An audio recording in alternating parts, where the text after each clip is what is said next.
Bonsoir, oui, cette chaîne, c'est Docteur Evelyne. Soyez richement bénie dans le nom puissant de notre Seigneur Jésus-Christ et qu'il vous accorde une pleine espérance en ces temps de la fin, qu'il vous garde vraiment à ses pieds, dans sa présence, dans la prière et qu'il vous donne beaucoup de paix et beaucoup de joie.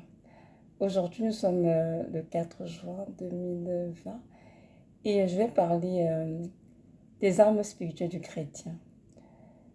Il y a quelques semaines, je parlais à mon petit frère qui est dans un pays différent du mien, d'un problème qu'il vivait. Et en échangeant avec lui, je me suis rendu compte que mon petit frère priait sans forcément prendre en considération l'armure du chrétien dont il est fait mention dans la parole, dans Éphésiens 6, à partir du verset 10. Donc, Éphésiens 6, verset 10 jusqu'à, je crois, c'est ça, 18, voilà. Donc 10 à 18, c'est ça. Et c'est moi, genre avec lui, je me disais, Seigneur, parfois on prend les choses euh, euh, euh, comme si c'était acquises en fait pour tous les chrétiens, mais on se rend compte que non, il y a des choses qui ne sont pas complètement assimilées par tout le monde et c'est donc des biens d'en parler. Donc c'est la raison pour laquelle je fais cette vidéo, vraiment pour nous réveiller, nous les chrétiens, de comprendre que nous ne pouvons pas avancer dans ce monde, avoir la victoire sur le monde des ténèbres sans revêtir notre âme spirituelle. L'apôtre Paul qui a écrit euh, Éphésiens et qui a fait mention justement des âmes spirituelles du chrétien dans Éphésiens 6 a été un homme de Dieu très attaqué. Pas juste les hommes physiquement, aussi par les principautés, les esprits méchants le céleste, pour l'empêcher de prêcher l'évangile de Christ. Donc, il écrit vraiment ce passage, il écrit à cause qu'il avait vécu, il savait que nous, les chrétiens, nous aurons besoin de ces armes, en fait, pour pouvoir vaincre le mal. Et ces armes ne sont pas dans la Bible juste pour une lecture, comment dirais-je, une lecture informelle ou bien juste pour décorer la parole, mais elles sont là vraiment pour que nous comprenions les utiliser et ce tous les jours. Je pense qu'il est écrit dans un Pierre que le diable rôde comme un lion rugissant, cherchant qu'il va dévorer. Donc comprenons bien que l'ennemi ne se fatigue jamais, toujours aux aguets, en train de tourner autour de nous, de nos enfants, de nos familles, de nos amis, de nos collègues, cherchant qu'il va dévorer. Et si nous qui sommes chrétiens ne sommes pas en besoin de prière pour pouvoir éteindre justement tous les trafics de l'ennemi, ben c'est qu'on nous atteindre. Et nous devons comprendre aussi que le combat n'est pas physique, c'est certain. Le combat n'est pas contre la chair et le sang, mais vraiment contre les principautés, contre les dominations, contre les esprits méchants de le céleste. Donc, sur la scène spirituelle, qui est une scène invisible à nos yeux, afin que nous pouvons la voir cette scène, nous devons comprendre, nous devons être en sécurité, nous devons revêtir notre armure. Imaginez-vous, même dans la vie physique, un soldat qui va en guerre sans prendre ses armes, comme s'habille correctement, prendre les chaussures adaptées qu'il faudrait, ou aussi les armes dont il a besoin. Si ce soldat va en guerre comme ça, ses armes, il est d'office vaincu parce qu'il n'a pas ce dont il a besoin.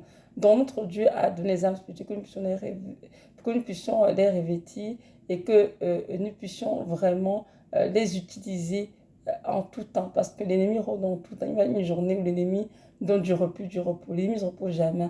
L'ennemi a notre trousse tous les jours dans le but de nous détruire, de détruire nos familles. Donc nous devons toujours être en position de prière et ayant sur notre armure constamment, constamment.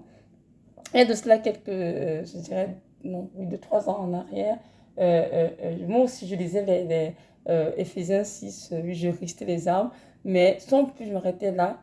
Et jusqu'au jour où j'ai écouté un enseignement dessus, je ne me trompe pas. Et de ce que j'ai commencé à enseigner, c'était à mes enfants.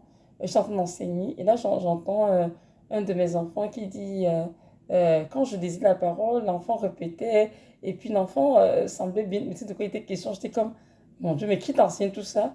Et elle me dit, ma fille me dit, mais maman, cette nuit, j'étais avec le Seigneur au ciel, il m'enseigne tout cela, il a dit, ta maman va t'enseigner là-dessus, aujourd'hui chez vous.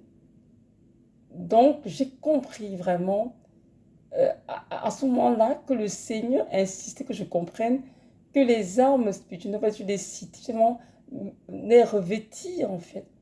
Afin mon ami sur moi et aussi évidemment enseigner cela à mes enfants. Dans son nom dans la parole, dans Éphésiens 6, verset 10, il écrit ceci, dans Éphésiens 6, verset 10, au reste, fortifiez-vous dans le Seigneur et par sa force toute puissante, revêtez-vous de toutes les armes de Dieu, afin de pouvoir tenir ferme contre les ruses du diable. Car nous n'avons pas à lutter contre la chair et le sang, mais contre les dominations, contre les autorités, contre les princes de ce monde des ténèbres, contre les esprits méchants dans les lieux célestes. Vous comprenez, c'est le premier point. Donc ici, on nous met en exergue que notre lutte n'est pas contre la chair et le sang, c'est-à-dire pas contre les êtres humains, mais contre les principautés, les autorités de nation, l'esprit méchant et le céleste. Et nous devons nous revêtir de toutes les armes de Dieu afin de pouvoir tenir ferme contre les ruses du diable. Donc, tout enfant de Dieu qui se revêt chrétien et qui a la victoire doit se revêtir de ses armes, et ce, tous les jours. Éphésiens 6 très dit ceci, c'est pourquoi prenez toutes les armes de Dieu afin de pouvoir résister dans le mauvais jour et tenir ferme après la tout surmonté. Donc les armes de Dieu doivent être revêtues, pas une seule, pas deux, donc toutes les armes doivent être revêtues en une seule fois, afin de pouvoir résister justement dans les mauvais jours que nous sommes attaqués, et aussi tenir ferme après avoir tout surmonté. Parce que dans un combat, même si on a la victoire, l'ennemi cherche toujours à revenir nous attaquer. Donc il faudrait que nous ayons notre armure sur nous pour résister lorsqu'il reviendra vers nous. Donc, c'est très important de comprendre que nous devons tous les jours revêtir les armes de Dieu. Et ce, chaque jour avant de prier. Ça fait partie, comme je dirais, un petit préambule juste avant de commencer à prier. Nous devons tout le temps, dans le pardon du Seigneur pour nos péchés, évidemment, c'est très important de confesser ses péchés, dans le pardon du Seigneur, et ensuite de revêtir ses armes avant de commencer à prier. Oui. Donc, voici les armes ici, Éphésiens 6, 14. Tenez donc ferme, ayez à vos reins, la ceinture de vérité, revêtez la cuirasse de justice, mettez pour les chaussures à vos pieds le zèle dans l'évangile de paix, prenez par-dessus tout cela le bouquet de la foi avec lequel vous pourrez éteindre les traits enflammés du malin. Prenez par-dessus le casque du salut et l'épée de l'esprit qui est la parole de Dieu. Donc, voici dans les armes de Dieu qui viennent d'être citées. Il est vrai que dans le second et dans beaucoup d'autres versions, c'est écrit ainsi comme je viens de lire. Mais le Seigneur m'a enseigné, par l'intermédiaire d'une sœur que j'écoute souvent, que en fait les armes de Dieu doivent être revêtues avec un ordre bien précis, bien spécifique. Notre vie c'est un peu en désordre, hein, on le voit bien, mais nous devons commencer à revêtir notre armure en commençant par le casque du salut, ensuite la cuirasse de justice, euh, ensuite la ceinture de vérité à nos reins, ensuite nos pieds chaussés par le zèle, l'évangile de paix, Ensuite, le bouclier de la foi avec lequel nous pouvons éteindre des tremplins de l'ennemi. Et enfin, par la parole de Dieu, qui est l'épée de l'esprit. Ouais, voici l'ordre que Dieu a donné à cette sœur américaine que j'écoute souvent, qui est une femme de Dieu vraiment très humble, très autant, très près du Seigneur, que nous revêtons de notre armure avec un ordre bien spécifique. Notre Bible, c'est écrit, c'est vrai, mais c'est comme un tout petit peu dans un autre, un peu comme en désordre, on va dire, mais notre Seigneur a un ordre spécifique par lequel nous devons revêtir notre armure. Et nous devons donc tous les jours respecter cet ordre-là et nous revêtir comme je viens de faire tout à l'heure. Donc c'est important de comprendre que nous devons nous revêtir notre armure spirituelle tous les jours avant de prier. Avant de nous revêtir notre armure, nous avons toujours pardon au Seigneur pour tous nos péchés commis, demander vraiment son pardon, demander de nous dans son sang, nous purifier. Et ensuite, maintenant, nous revêtir de notre armure spirituelle et avant de commencer à prier. Évidemment, avant de nous avons nous du sang de Jésus, c'est important. Et ensuite, nous revêtir notre armure spirituelle. Et ensuite, donc continuer, commencer à prier, pas continuer, commencer à prier. Donc, c'est ça. Je sais qu'il y a beaucoup de chrétiens qui ont souvent cette tendance à dire ben non, pas besoin. Dès qu'on est chrétien, tout se fait, tout se fait comme ça par le Seigneur. Non. Comprenons bien qu'en tant que chrétien, pardon, c'est à nous de nous revêtir de toutes nos armes. Et ce que je dis tous les jours, matin, midi, soir, s'il me le faut même, parce qu'à chaque fois que tu pêches, la mule dégage. Donc, c'est à toi de revêtir, demander pardon au Seigneur. Demande ton sang, purifie-moi. Tout que du sang de la nuit, ensuite revêtir d'armure à chaque fois. Comme je l'ai dit, il y a de cela 3 ans. Moi, je faisais même pas ça. Je priais juste comme ça. Donc, je me prie en langue, je prie le combat spirituel. Je dis toutes sortes de choses que je dis à mon ami sur moi. Et Dieu m'a montré aussi dans l'esprit que très souvent, lorsqu'on n'a pas la mue sur nous, évidemment, il y a des fesses qui nous atteignent parce que nous ne sommes pas revêtus, malheureusement. C'est vrai que Dieu nous protège, mais ça ne veut pas dire que nous devons faire notre devoir à nous. Ils ont donné les armes dans la Bible, comme a dit l'apôtre Paul, ce n'était pas accès décoratif, c'était vraiment pour les utiliser. Et nous, en tant que nous devons nous revêtir tous les jours de notre armure spirituelle avant de commencer à prier. C'est très important, surtout, lorsqu'on fait des prières de combat spirituel, c'est très important de se revêtir de toutes les armes de Dieu. Quand on dit toutes, c'est tout. Non, si on met le casque, il faut mettre tout le reste. Il n'y a pas, on peut mettre une seule arme pour travailler. Non, ça prend tout le kit au complet pour que nous soyons vraiment revêtus comme Dieu le veut, être donc ainsi en sécurité sur la scène spirituelle.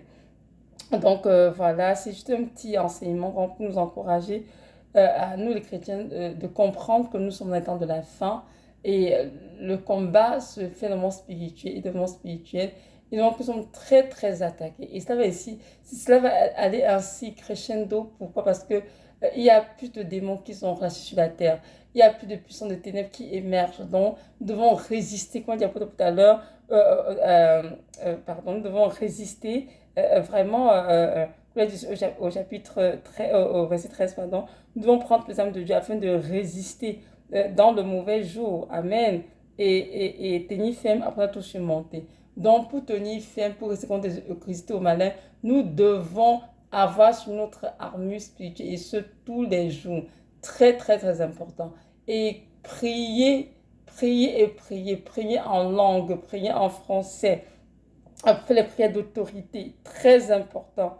Sinon, le mal cherchera toujours à nous décourager, à nous envahir, à détruire nos vies. Donc, c'est à nous de nous lever et d'utiliser les armes que Dieu nous a données, sachant que Dieu est avec nous.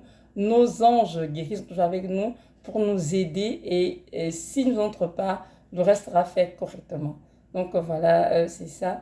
Maintenant, si toi tu m'écoutais et que tu ne sais pas qui est ce Dieu dont je parle, son nom c'est Jésus de Nazareth, le Dieu qui a donné sa vie pour toi, pour moi aussi. Et aujourd'hui, il t'encourage vraiment à arrêter de courir et de t'arrêter et de considérer qui tu es dans ce monde, qui t'a créé et c'est quoi ta destinée, c'est quoi la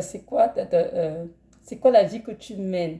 Il aimerait te dire ceci, qu'il t'aime d'un amour éternel et conditionnel. Et tout ce qu'il désire, c'est entrer en relation avec toi. Alors je t'encourage, toi qui m'écoutes, vraiment d'ouvrir ton cœur à ce Dieu magnifique qui a tout né pour toi, afin vraiment de le ressentir dans ta vie, dans ton cœur comme ton sauveur et ton Seigneur. Et ainsi, il viendra vers toi, il te lavera dans son sang précieux, il te purifiera de tout péché, il t'accordera la vie éternelle. Ainsi, tu passeras l'éternité aux côtés du Seigneur. C'est très important. Je t'en prie, ne procrastine pas, ne remets pas à demain cela, mais fais ce pas de foi dès aujourd'hui et tu ne regretteras pas. Donc voilà, c'est ça. Merci vraiment de m'avoir écouté. Que notre Dieu vous bénisse et vous accorde vraiment la grâce de comprendre vraiment ces petits enseignements qui semblent être rien du tout, mais qui peuvent vraiment vous aider à aller de l'avant le Seigneur. Bon, voilà, soyez bénis. Amen.